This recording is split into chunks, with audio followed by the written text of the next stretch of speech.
back to my channel. Today I'm going to share with you all why I do not whatsoever, maybe a little bit, but I don't plan my speech therapy sessions.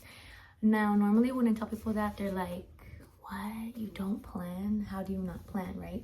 I'm gonna, for starters, say my undergraduate career, nowhere did they teach me to plan. If anything, I did learn when I was at the Stuttering Institute how to think of ideas and have a sort of plan before you go into a session with a child. But other than that, I didn't get really any training or knowledge behind that. So I kind of learned that on my own, how to plan and looking at like planning sheets and therapy, how to just put down your thoughts onto paper. But I guess because I've never learned it never really stuck with me. So I just kind of learned to do therapy on the spot. And that's not to say I don't think about their goals, because that's my goal at the end of the day, right? My goal in speech therapy is to help the children I'm working with, the adults I'm working with, and I want them to learn in the easiest way possible. I don't want it to feel like therapy in a sense. I don't want them to know that they're different from each other. I don't want them to think just because I stutter, I'm different from everybody and I have to come to this session. I try to make it really, really fun. And I think because of my experience, I just don't plan. So I'll get into all of that in just a second. Like I just mentioned, my goal in speech therapy is to make it, you know, just across the board easy for everybody. And this year I have really learned to differentiate my instruction, I guess, to differentiate how I'm teaching kids to form a grammatical sentence or vocabulary words. I've noticed if, you know, little Johnny doesn't understand it in like text form, if I'm always talking, or if I give him a piece of paper, if he doesn't get it, then I'm going to try it visually. You know what I mean? I want it done the easiest way possible for them.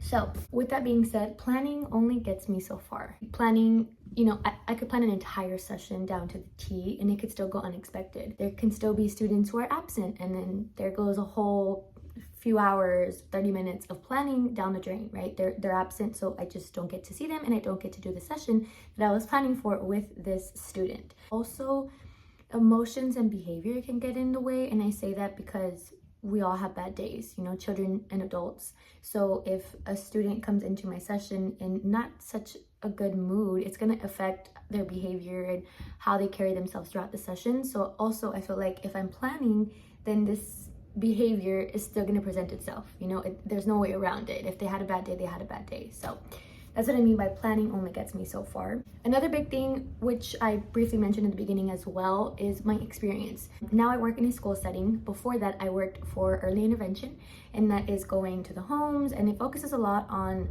family kind of intervention. You're helping the family learn what they can do at home and how they can carry out these activities to help with language with their children. So with early intervention, I was required to have my own materials. I wasn't given, you know, here's your basic set of materials, go out and go to the homes. No, it was, you're on your own, you get your own materials, you learn what to use, when to use it, you carry it in your car. So because of that, I have a lot of materials that I do carry with me. And that's all because early intervention is very play-based. You're working with kids from birth to 3 years old. So all of my activities weren't so much focused on, oh my gosh, learn your animals, here you go, learn your numbers. It was just play-based. I had a ball, I had some blocks, and that's what we would use. Because of that experience where I had to carry out my own materials to every single home I went to, and I had to determine what to take down from my car, you know, because I wasn't taking all of my materials. I had to determine, this child likes this, for example, he likes blocks, so I'm gonna bring down my blocks, and hopefully this other, I don't know, Mickey Mouse character will help him, right? So because of that, I've learned to just use my resources as well. At the school setting, I would say I found a lot of help in the library because I was not about to purchase a whole bunch of books. This is before I had my son, right? So now I have a bunch of books, but I'm also not going to bring in his personal books into my speech sessions. Anyway, as I had mentioned, I do use my resources. The library is a big way to go in that I was so excited about when I first started with the school setting. And another one is classrooms. Some kids, you know, if you have to do therapy in their classroom for whatever reason, if they're self-contained, if, I don't know, it's a group setting or something, then you can use their resources as well. They have books, they have other different activities that you could use. Another great resource to use is really outside. Even though there's recess going on, sometimes there's PE class and stuff going on outside, I try to utilize, nature. We'll take nature walks and we'll talk about what we see outside, what it does, its function, a synonym, antonyms. There's so much to do outside. Another good thing is the iPad and technology. This can kind of go both ways. The iPad, because a lot of kids are very used to the iPad, but if you're limiting, just 10 minutes of iPad, one game during your speech session, I think that would be very useful. I also know SLPAs who use nothing but the iPad because they've purchased a lot of educational games, a lot of speech games and stuff, so they're going to use that because that's where they've invested their money. I personally haven't done that, so I do use the iPad here and there. I find that it helps those that need more individual sessions. I use the iPad or I use technology with them because it works.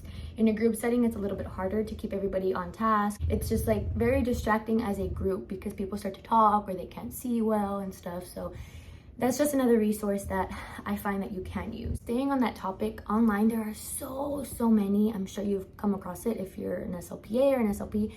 There's so many no prep, low prep activities. Use teachers, pay teachers, even though it's directed for teachers. If you look up speech and language activities, there's so much out there that takes little to no preparation. So it's another reason why I do not plan. If I have to absolutely plan last minute and it's like a very specific goal that I'm working on, I will go to teachers, pay teachers, and I will print something out.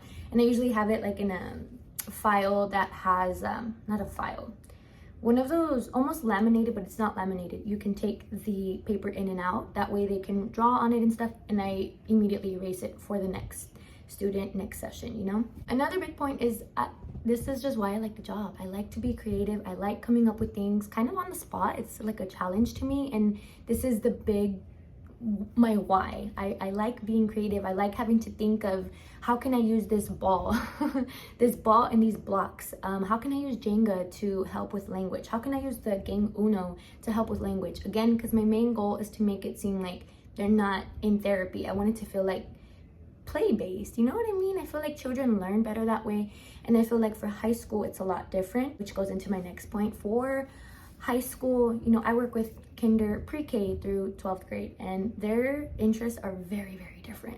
So if I'm planning a session for kinder, I need to make it completely different for my 9th and 10th graders. They're not going to be into Jenga and stuff as much as this other group. So I don't always plan just because their interests are so different, and it's like double the work. You know what I mean? If I know that generally kinder likes to do all these fun things, I know generally high school likes to just talk, and we work on conversation skills, and we work on real life skills like interviews and stuff like that. It's very different. So I'm not gonna do it sounds bad, but I'm not gonna do double the work. I'm just not. Cards go such a long way. Conversations go such a long way. Also, if you're able to get your hands on a dry erase board and a small marker, a dry erase marker, that goes such a long way. Like, you can do visuals, you can make up a story on there, you can do anything. It's so fun to be creative. I keep saying that, but that's like the best part about this job. I love it. Another big point is a lot of SLPAs I know don't have kids, and I feel like that kind of speaks for itself. I don't want to defend that too much, because that doesn't mean with kids or without kids you can't plan, but personally, my time at home is devoted to my son and my family. I've said this before, I don't like to take my work home, so that's another reason why I do not plan for sessions. And my last reason is that for me personally, I do not have a consistent space at the schools that I teach, because I'm only there a few times a week. I'm not there every single day. I don't have a speech room, so my spaces just vary. If a teacher is out, I might be able to use her room. If they have a space in the meeting room, I could use that. It really varies, which is the downside of my job, but it's also fine with me because I'm able to carry just my bag with my speech activities. Now, that's also on top of my required materials, which, for example, like my laptop is required, my binder to keep track of attendance is required. There's just certain things that I can carry, so I'm not gonna carry around a whole bunch of things, a whole bunch of papers for planning and stuff. I just like to keep it very minimal and, again, be creative with what I have, just make it work. That is all I have for you all today. I hope you learned a little bit more about me and why I do not plan for sessions. Hopefully this helps you if you are stuck in a rut of planning and you're tired of planning, you don't know what else to plan. believe me, a few materials will go such a long way. It forces you to be creative and forces you to think of new ways to teach your students and stuff. So I hope y'all did like this video, and if you did, please make sure to give my video a like and subscribe to my channel. It'll mean so much to me. I will catch you all in my next video. Bye.